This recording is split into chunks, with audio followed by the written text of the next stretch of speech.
नमस्कार, स्वागत है आप सभी का पीडब्ल्यू फार्मा के इस चैनल पे। I doctor Supriya Mishra, your pharma mentor. तो बेटा, आप सभी के लिए जो कुछ टॉपिक्स ऐसे होते हैं जो कि एग्जाम में कई बार पूछे गए हैं, इनसे प्रोबेबिलिटी होती है कि आपके आ सकते हैं एग्जामिनेशंस के अंदर। तो इसको मैं टॉपिक को आज लेके आई हूँ आप सभी के लिए। तो एक बार क्विक रिविजन करेंगे और ट्रिक्स के थ्रू हम यहाँ पे जानने की कोशिश करेंगे एंजाइम इंड्यूसर एंड इनहिबिटर्स के बारे में। साथ में हम ट्रिक ऑफ बायो अवेलेबिलिटी के क्वेश्चंस कैसे पूछे जाते हैं, इससे रिलेटेड हम कुछ निमोनिक्स ट्रिक्स इसके थ्रू याद करने की कोशिश करेंगे। तो चलिए जी, स्टार्ट करते हैं लेक्चर को।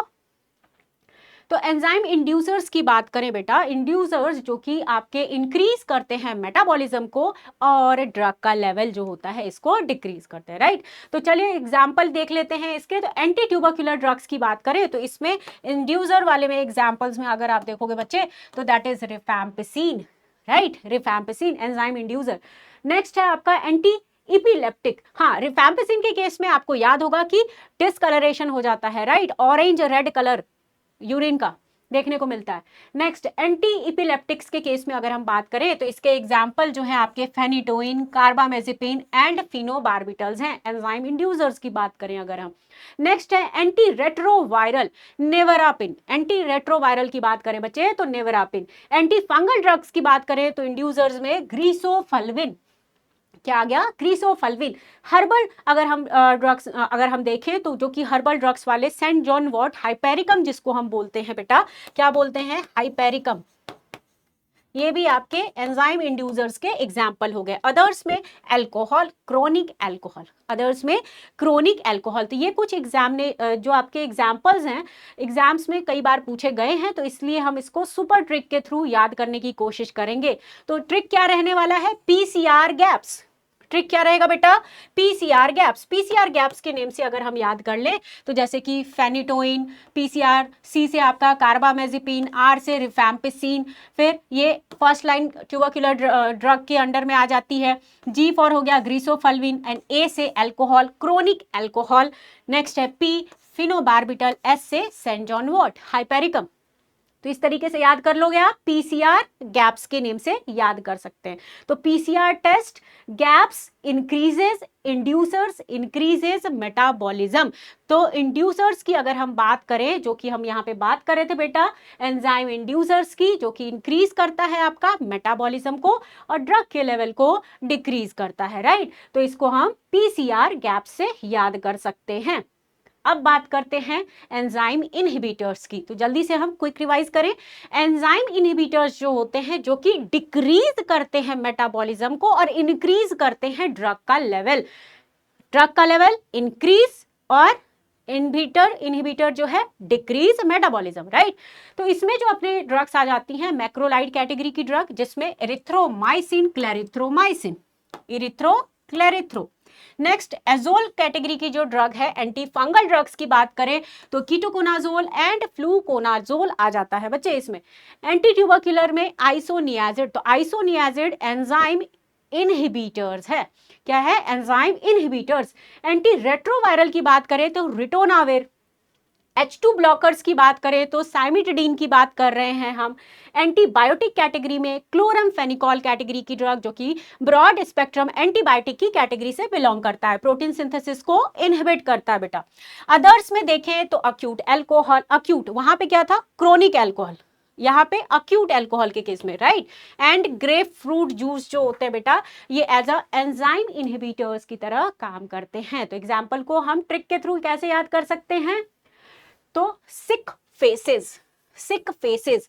तो थिंक कैसे करना है? When you are sick, when you are sick metabolism slow. तो मेटाबॉलिज्म स्लो की जब हम बात करेंगे तो याद करने का तरीका क्या है कि जब बीमार होते हैं तो मेटाबॉलिज्म स्लो डाउन हो रहा है, राइट। तो इस तरीके से मेटाबॉलिज्म इनहिबिटर्स की बात कर रहे हैं यहाँ पे। तो इनहिबिटर्स डिक्रीज मेटाबॉलिज्म। तो ये चीज दिमाग में बिठा लीजिए कि जब हम बीमार होते हैं तो मेटाबॉलिज्म ऑलवेज स्लो होता है। तो same sick faces, sick faces से sodium valproate, isoniazid, cimetidine, ketoconazole, fluconazole, acute alcohol, acute है बेटा, ध्यान दीजिएगा, क्लोरमफेनिकॉल, इरेथ्रोमाइसिन एंड सल्फोनामाइड्स। तो ये आपके हो गए super trick for enzyme inhibitors के केस में। ठीक है बेटा। अब बात करते हैं अपना नेक्स्ट नेक्स्ट जो है एग्जाम के पॉइंट ऑफ व्यू से अगर हम देखें, जीपैट के एग्जाम के पॉइंट ऑफ व्यू से, तो किस तरीके से आपके क्वेश्चंस पूछे जाते हैं, तो थोड़ा सा इस पे हम फीचर्स पे हम ध्यान देंगे। इफेक्ट ऑन मेटाबॉलिज्म, ठीक है, तो मतलब एंजाइम इंड्यूसर क्या करेगा बेटा, इंक्रीज करेगा। एंजाइम इंड्यूसर क्या करेगा, मेटाबॉलिज्म इंक्रीज करेगा। वहीं पे इनहिबिटर डिक्रीज करेगा मेटाबॉलिज्म को। ड्रग लेवल्स की बात करें तो एंजाइम इंड्यूसर्स डिक्रीज करेंगे ड्रग के लेवल को, इनहिबिटर इंक्रीज कर देता है ड्रग का लेवल, ठीक है, सिक मेटाबॉलिज्म से याद रखेंगे। रिस्क के केस में बात करें तो थेराप्यूटिक फेलियर के केसेस देखने को मिलते हैं इन इंड्यूसर के केसेस में। वहीं पे एंजाइम इनहिबिटर्स की बात करें तो ये टॉक्सिसिटी डेवलप करता है, राइट। ऑनसेट की बात करें तो स्लो है, डेज टू वीक टाइम ले सकता है। और वहीं पे अगर हम इनहिबिटर्स की बात करें तो ये आपका फास्ट एक्शन देखने को मिल रहा है 1 to 2 डेज में। क्लियर। अब बात करते हैं साइटोक्रोम CYP जिसको हम बोल रहे हैं एंजाइम इंड्यूसर्स की। तो इसमें पहला है आपका रिफैम्पिसिन। रिफैम्पिसिन की बात करें बेटा तो साइटोक्रोम 3A4, 2C9 और आपका 2C19। तो ये मेन जो आपके CYP एंजाइम बेसिकली इंड्यूस्ड कर रहे हैं, तो ये आपके रिफैम्पिसिन की बात करें बेटा तो ये हो गए 3A4, 2C9 एंड 2C19। अब बात करते हैं टारगेट साइट। तो इसमें ओसीपीज है, वारफेरिन है, फेनिटोइन है, प्रोटीएज इनहिबिटर्स भी शामिल हो जाते हैं। कौन कौन से, प्रोटीएज इनहिबिटर्स की बात करें तो, ठीक है। कार्बामेजिपिन की जब हम बात करते हैं बेटा तो कार्बामेजिपिन में CYP 3A4, कार्बामेजिपिन में जो मेन एंजाइम इंड्यूस्ड करेगा वो है 3A4। अब अगेन अगर हम देखें तो डॉक्सी है, वारफरीन है, ये सारे इसमें आ जाते हैं। क्लियर, डन है। चलिए जी,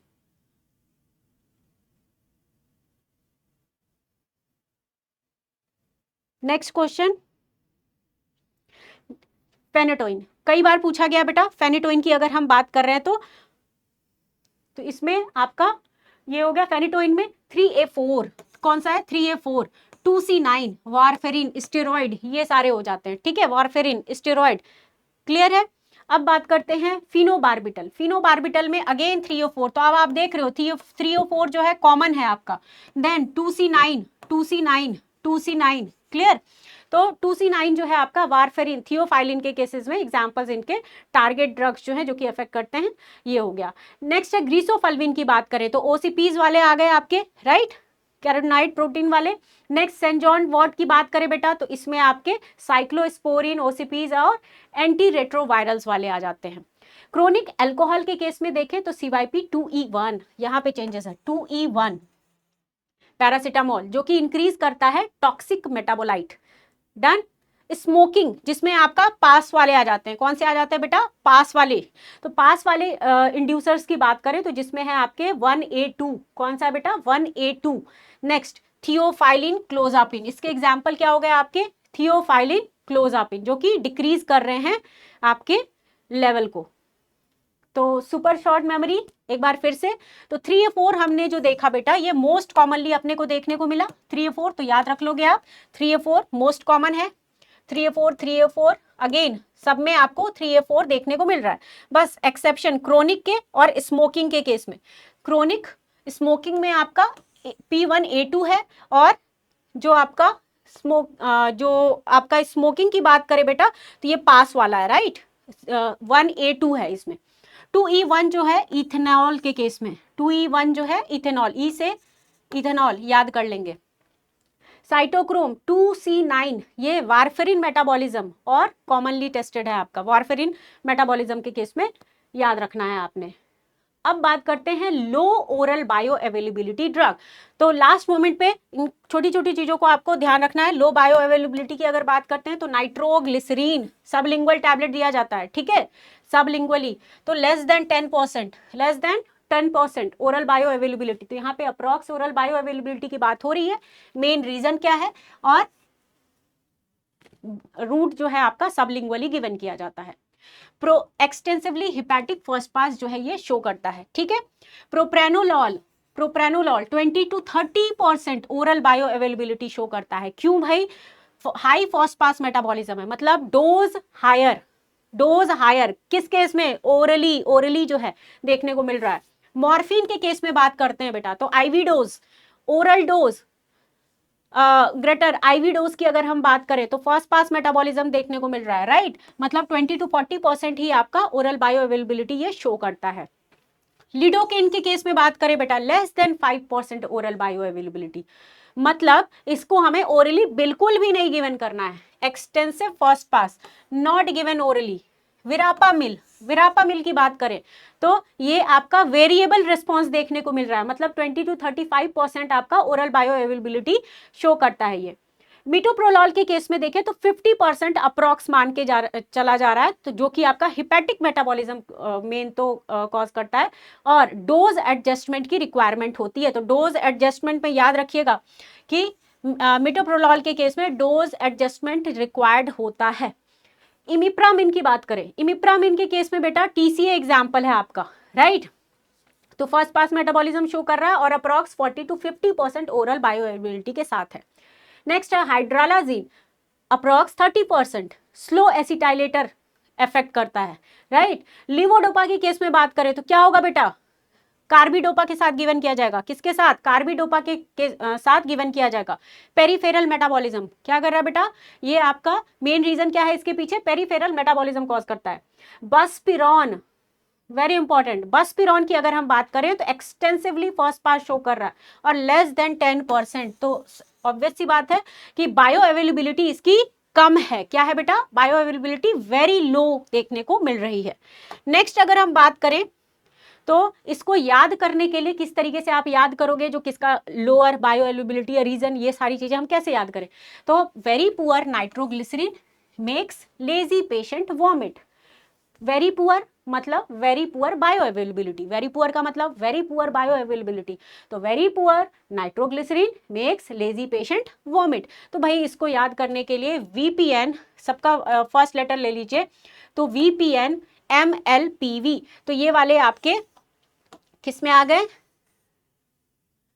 पुअर बायो अवेलेबिलिटी। तो वेरापामिल ये शो कर रहा है, प्रोप्रानोलॉल के केस में देखने को मिला, और नाइट्रोग्लिसरीन की अगर हम बात करें तो ओरली अगर हम देखें तो सबलिंगुअली गिवन करना है इसको।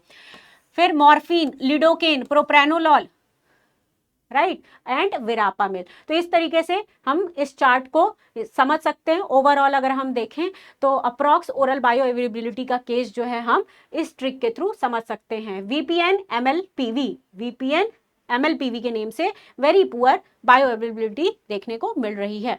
तो ये कुछ था रिगार्डिंग अपने सेशन, जो कि आपका इंड्यूसर, एंजाइम इंड्यूसर्स कौन कौन से हैं, इनहिबिटर्स कौन कौन से हैं, एंड बायो अवेलेबिलिटी के क्वेश्चंस, जो कि आपका सुटिक्स एरिया भी कवर कर लेगा, एंड साथ में फार्माकोलॉजी, दोनों एस्पेक्ट से मैंने ये वीडियो बना के आपको शेयर करा है बेटा। तो ये था आप सभी के लिए रिगार्डिंग जो एग्जाम में कई बार आपके इंड्यूसर्स और इनहिबिटर्स बायो अवेलेबिलिटी के क्वेश्चंस होते हैं, इनके रिगार्डिंग आपके लिए कुछ छोटा सा टॉपिक मैंने कोशिश करी है ट्रिक के साथ आपको बताने की। तो thank you all of you, thank you so much, good luck my dear students, best wishes to all of you. मिलते हैं इसी तरीके के मोर अपडेट्स के साथ विद PW फार्मा के साथ।